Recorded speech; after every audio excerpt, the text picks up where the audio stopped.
السلام علیکم ورحمۃ اللہ وبرکاتہ۔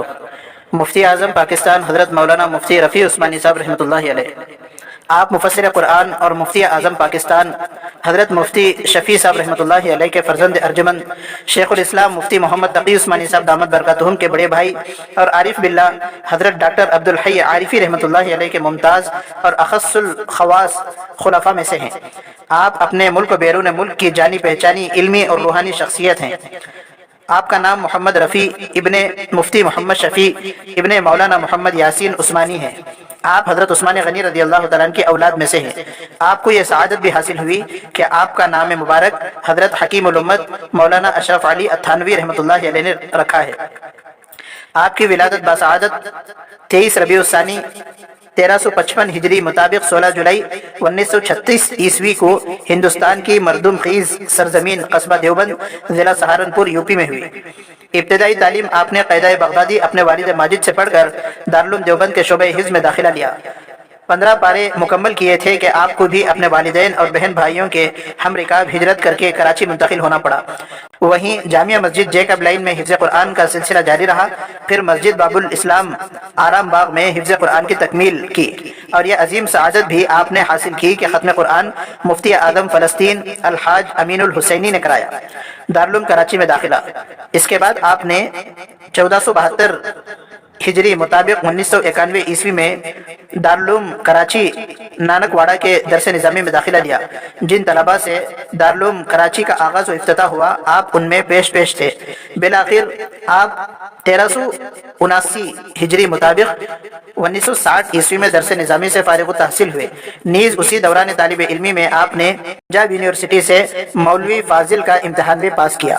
فتویٰ دینے میں آپ حضرت والا کا طریقہ کار، فتویٰ دینے میں آپ کا طریقہ کار وہی تھا جو آپ کے عظیم والد ماجد کا تھا۔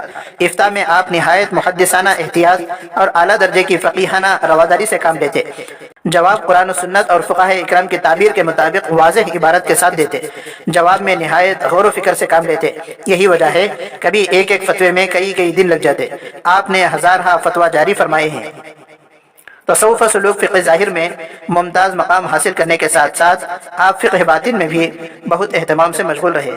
چنانچہ حکیم الامت حضرت تھانوی علیہ الرحمہ کے خلیفہ خاص عارف باللہ حضرت ڈاکٹر عبدالحی عارفی رحمۃ اللہ علیہ سے آپ کا اصلاحی تعلق رہا، اور شیخ کے فیوز و برکات اور ان کے ارشادات اور اصلاحی مشوروں پر مکمل عمل پیرا ہو کر آپ نے سلوک کے منازل طے کیے۔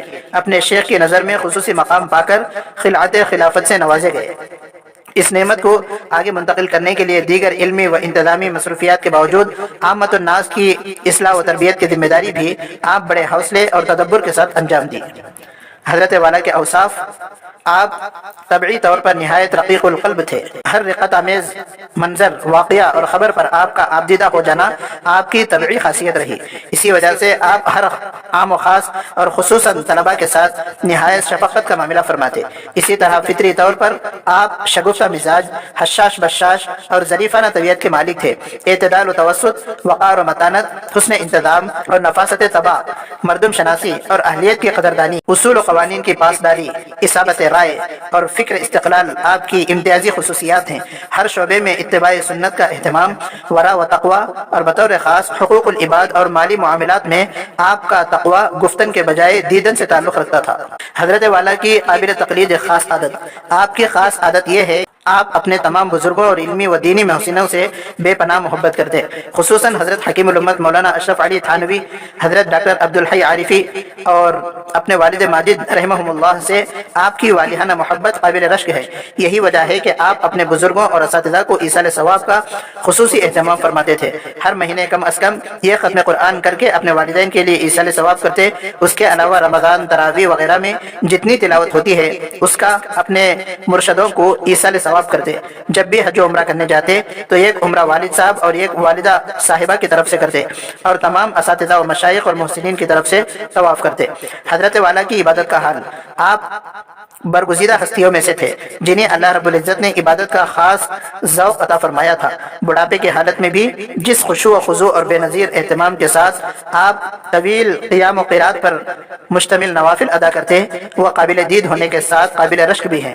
ہر وقت زبان پر ذکر و اوراد کے کلمات جاری رہتے، روزانہ کے معمولات تلاوت، مناجات، تسبیحات اور خصوصاً ادعیہ معصورہ کی بڑی پابندی فرماتے، سفر ہو یا حضر کسی بھی صورت میں ناغہ نہیں ہونے دیتے۔ حضرت والا کا ذوق مطالعہ اور خطابت، آخر عمر میں بھی طلب علم میں انہماک اور ذوق مطالعہ کی صفت درجہ کمال کو پہنچی ہوئی نظر آئی۔ اکثر و بیشتر مطالعے میں رات کے 1-2 بج جاتے اور بسا اوقات رات کی طوالت کا بالکل پتہ نہیں چلتا۔ اچانک اذان فجر کی آواز رات کے ختم ہونے کا احساس دلاتی۔ ان تمام خوبیوں کے ساتھ اللہ تعالیٰ نے آپ کو حسن خطابت سے بھی نوازا تھا۔ آپ کے خطبات و بیانات شریعت و طریقت کا حسن امتیاز ہوتے ہیں، جن میں عالمانہ تحقیق، فقیہانہ نکتہ وری کے ساتھ ساتھ ایک بلند پایہ صوفی، مصلح اور مربی کی سوچ بھی جلوہ نما تھی۔ حضرت والا کا فیض، آپ کے علم و فضل سے دنیا کے بہت سے ممالک کے مسلمانوں کو استفادے کا موقع ملا۔ وقتاً فوقتاً آپ کو جن علاقوں میں دورہ کرنے کا موقع ملا ان میں بر اعظم ایشیا، بر اعظم افریقہ، بر اعظم یورپ، بر اعظم امریکہ کے تقریباً 50 ممالک شامل ہیں۔ انتقال پرملال 18 نومبر 2022 مطابق 23 ربیع الاخر 1444 شنبے کی شب میں آپ نے داعی اجل کو لبیک کہا۔